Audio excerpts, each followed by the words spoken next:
فَإِذَا اطْمَأْنَنْتُمْ فَأَقِيمُوا الصَّلَاةَ إِنَّ الصَّلَاةَ كَانَتْ عَلَى الْمُؤْمِنِينَ كِتَابًا مَوْقُوتًا۔ السلام علیکم ورحمۃ اللہ وبرکاتہ۔ الحمدللہ رب العالمین والصلاة والسلام علی اشرف الانبیاء والمرسلین نبینا محمد وعلی آلہ واصحابہ اجمعین وبعد۔ نماز کی فضیلت کے سلسلے میں جو دوسرا پارٹ ہے اور نماز سیریز کا اگلا پارٹ ہے، نماز کی فضیلت کے سلسلے میں کچھ مزید حدیثیں نبی کریم صلی اللہ علیہ وسلم کے ہمارے سامنے ہیں، جس سے نماز کی فضیلت کے اور بہت سارے پہلو ثابت ہوتے ہیں۔ اللہ کے نبی علیہ الصلوۃ والسلام کی ایک حدیث سے پتہ چلتا ہے نماز کی فضیلت یہ بھی ہے کہ نماز کے لیے، نماز کی ادائیگی کے لیے چل کر جانے سے نیکیاں لکھی جاتی ہیں اور درجات بھی بلند ہوتے ہیں، گناہوں کی معافی بھی ہوتی ہے۔ گویا نماز ایک ایسی عبادت ہے، اس کی فضیلت کا عالم یہ ہے کہ نماز ادا کرنے کے لیے اگر ہم مسجد جائیں، پیدل جائیں، سواری سے جائیں، قدم قدم پر، پل پل اللہ تبارک و تعالی نیکیاں لکھتا ہے۔ اس کی فضیلت کے لیے اس سے بڑا اور پہلو کیا ہو سکتا ہے کہ اس کام کے لیے، اس عمل کی عبادت کے لیے جانے میں جو قدم لگتے ہیں، جو قدم صرف ہوتے ہیں، اس پر بھی اللہ تبارک و تعالی نیکیاں لکھتا ہے۔ اللہ کے نبی علیہ الصلوۃ والسلام نے فرمایا من تطہر فی بیتہ ثم مشى الی بیت من بیوت اللہ لیقضی فریضۃ من فرائض اللہ کانت خطوتاہ احداہما تحط خطیئہ والاخرى ترفع درجہ۔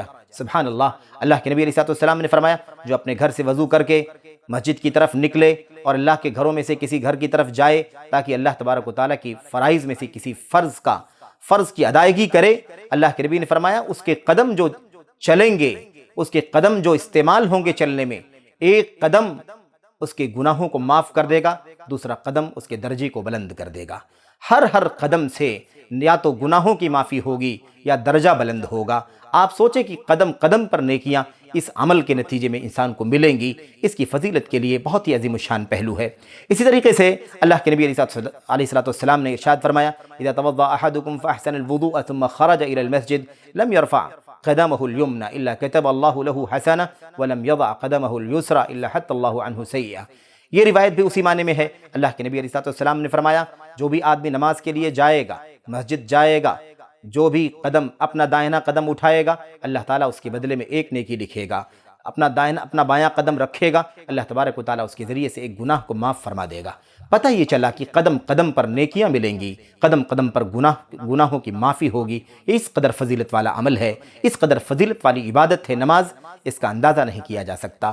ایسے ہی اللہ کے نبی علیہ الصلوۃ والسلام کی حدیثوں سے پتہ چلتا ہے فضیلت کے حوالے سے کہ اللہ کے نبی علیہ الصلوۃ والسلام اس نماز کی ادائیگی کرنے والے کے لیے جو صبح میں نماز کے لیے جائے، دوپہر میں نماز کے لیے جائے، شام میں نماز کے لیے جائے، الغرض نماز کے لیے صبح و شام دوپہر میں کسی بھی وقت جانے والے کے لیے اللہ تبارک و تعالیٰ جنت میں میزبانی تیار فرماتا ہے، میزبانی کرتا ہے۔ جنت میں کیا میزبانی ہوگی اسے مہمان بنایا جائے گا تو اسے اللہ تبارک و تعالیٰ کی طرف سے کیا دیا جائے گا، اسے تیار کیا جاتا ہے۔ اللہ کے نبی علیہ الصلوۃ والسلام نے ارشاد فرمایا من غدا الى المسجد او راح اعد اللہ له فی الجنۃ نزلا کلما غدا او راح۔ جو بھی شخص مسجد جاتا ہے، صبح میں جائے یا شام میں جائے، دوپہر میں جائے، یہ جو دو لفظ استعمال کیے گئے ہیں غدوہ اور روحہ کے، غدا اور راحہ، اس کے اندر صبح شام کی ساری نمازیں آ جاتی ہیں۔ جو بھی شخص کسی بھی وقت نماز کے لیے جائے گا مسجد، اللہ تبارک و تعالیٰ اس کے لیے جنت میں نزل تیار کرے گا۔ نزل اس کھانے کو کہا جاتا ہے جو کھانا مہمان کی آمد پر اسے پیش کیا جاتا ہے۔ جب وہ نماز کے لیے صبح شام جائے گا، اللہ تبارک و تعالیٰ اس کے لیے جنت میں میزبانی تیار کرتا ہے۔ مہمانی میں اس کو کیا دیا جائے گا اس کی تیاری فرماتا ہے، یعنی اس کا انتظام کرتا ہے، اسے اللہ تبارک و تعالیٰ میسر فرمائے گا۔ اسی طریقے سے نماز کی فضیلت کے حوالے سے ایک پہلو یہ ہے کہ اللہ کے نبی علیہ الصلوۃ والسلام نے فرمایا کہ ایک نماز دوسری نماز کے بیچ میں ہونے والے گناہوں کا کفارہ ہو جاتی ہے۔ اس سے پہلے بھی یہ بات گزر چکی ہے، لیکن اللہ کے نبی علیہ الصلوۃ والسلام نے مغفرت کا تذکرہ فرما دیا ہے۔ گناہوں کے معافی کے ساتھ ساتھ مغفرت ایک اور بڑا مقام ہے۔ ایک تو گناہوں کے معافی اور مغفرت کے معنی ہوتے ہیں کہ اللہ تبارک و تعالیٰ گناہوں پر پردہ ڈال دے، گناہوں کو ظاہر ہی نہ کرے، گناہوں کو ڈھانپ دے اپنے فضل و کرم سے۔ یہ معنی ہوتا ہے مغفرت کا۔ اس کا درجہ کہیں زیادہ اونچا ہے۔ میرے بھائیوں، اللہ کے نبی علیہ السلام نے فرمایا لا يتوضأ رجل مسلم فيحسن الوضوء فيصلي صلاة الا غفر الله له ما بينه وبين الصلاة التي تليها۔ تو نماز پڑھنے والے کے لیے یہ فضیلت ہے کہ اللہ تبارک و تعالیٰ اس کی ایک نماز سے دوسری نماز کے درمیان گناہوں کو معاف فرما دیتا ہے، مغفرت فرما دیتا ہے۔ یہ بہت بڑا درجہ ہے۔ آپ سوچئے کہ کس قدر گناہوں کی کثرت ہے ہماری اور آپ کی زندگیوں میں، سیکنڈ سیکنڈ، لمحہ لمحہ ہماری زندگیوں میں گناہ ہوتے ہیں۔ ہم کس قدر محتاج ہیں اپنے گناہوں کی معافی کے لیے، کس قدر محتاج ہے اپنے گناہوں کی مغفرت کے۔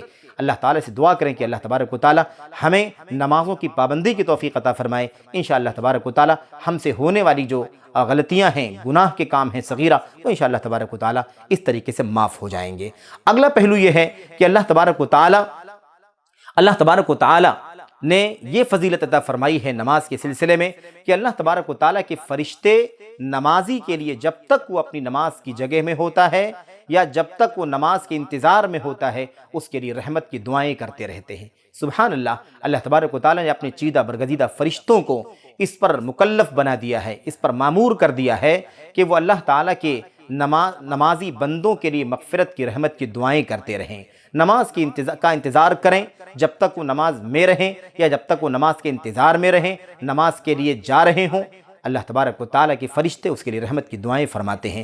اس سلسلے میں اللہ کے نبی علیہ السلام کی روایتیں موجود ہیں۔ اللہ کے نبی علیہ السلام نے ارشاد فرمایا ہے والملائکۃ یصلون علی احدکم ما دام فی مجلسہ الذی صلی فیہ یقولون اللہم ارحمہ اللہم اغفر لہ اللہم تب علیہ ما لم یؤذ فیہ ما لم یحدث فیہ۔ اللہ کے نبی علیہ السلام نے فرمایا جب کوئی آدمی مسجد میں داخل ہوتا ہے اور نماز کے انتظار میں ہوتا ہے اور اللہ تبارک و تعالیٰ کی نماز کے لیے انتظار کرتا ہے، اللہ کے فرشتے اس کے لیے رحمت کی دعائیں کرتے رہتے ہیں، مغفرت کی دعائیں کرتے رہتے ہیں، کہتے ہیں اے اللہ اس پر رحم فرما، اے اللہ اسے بخش دے، اے اللہ اس کی توبہ قبول فرما لے۔ یہ سلسلہ اللہ تعالیٰ کے فرشتوں کی طرف سے مستقل جاری رہتا ہے جب تک کہ وہ کسی کو تکلیف نہ پہنچائے اور یا جب تک کہ اس کا وضو نہ ٹوٹ جائے۔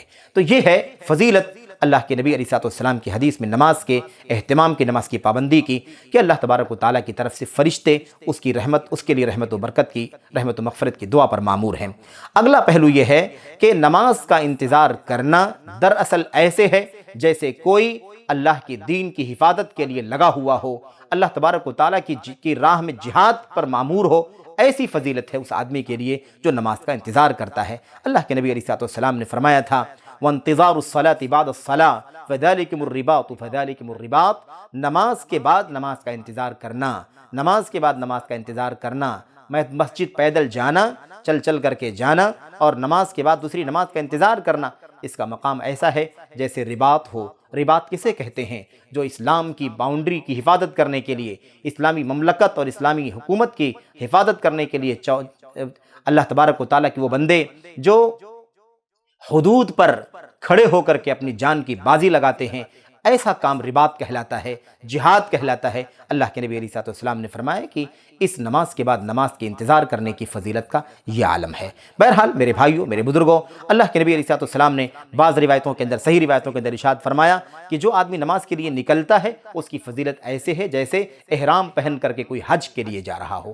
نماز کے لیے جانے والے کی فضیلت احرام کے ساتھ حج کے لیے نکلنے والے جیسی ہے، جیسا کہ نبی کریم صلی اللہ علیہ وسلم کی روایتوں کے اندر موجود ہے۔ اللہ کے نبی نے فرمایا فَأَجْرُهُ كَأَجْرِ الْمُعْتَمِرِ وَصَلَاةٌ عَلَى إِثْرِ صَلَاةٍ لَا لَغْوَ بَيْنَهُمَا كِتَابٌ فِي عِلِّيِّينَ۔ تو اللہ کے نبی علیہ السلام کی حدیث سے پتہ چلتا ہے کہ ایک حاجی اور ایک معتمر کا جو ثواب ہے راستہ چلنے کا، وہی ثواب ہے اس آدمی کا جو نماز کے لیے نکلتا ہے اور مسجد جانا چاہتا ہے۔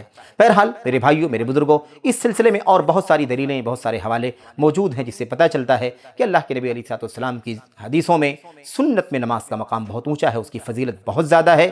اور آخری بات یہ ہے کہ جب تک انسان نماز کے ماحول میں ہوتا ہے، یعنی گھر سے نکل کر کے مسجد جانا، نماز پڑھنا، وہاں سے نماز پڑھ کر کے واپس ہونا، تو جانا آنا، نماز کی حالت میں رہنا، گھر واپس پہنچ جانا، اس پورے وقفے میں اللہ تبارک و تعالیٰ کی طرف سے اس کا ثواب لکھا جاتا ہے، اجر لکھا جاتا ہے، نیکی لکھی جاتی ہے، گناہوں کی معافی ہوتی ہے، درجات بلند ہوتے ہیں۔ ایک ایک پل، ایک ایک لمحہ جو نماز کے لیے استعمال ہو رہا ہے، گھر سے نکلنے سے لے کر گھر واپس آ جانے تک سب کچھ کار خیر میں ہے، نیکی میں ہے، فضیلت میں ہے، اجر میں ہے۔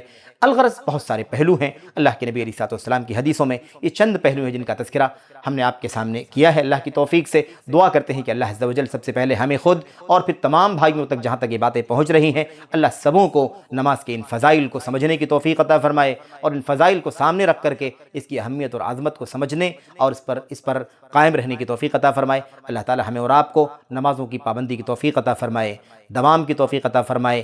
رب اجعلنی مقیم الصلاۃ ومن ذریتی ربنا وتقبل دعا، حضرت ابراہیم علیہ السلام نے دعا فرمائی تھی۔ یہ دعا ہم سب کو چاہیے کہ اپنے لیے، اپنے گھر والوں کے لیے کریں۔ اللہ تعالیٰ تمام لوگوں کو نمازوں کا پابند بنا دے۔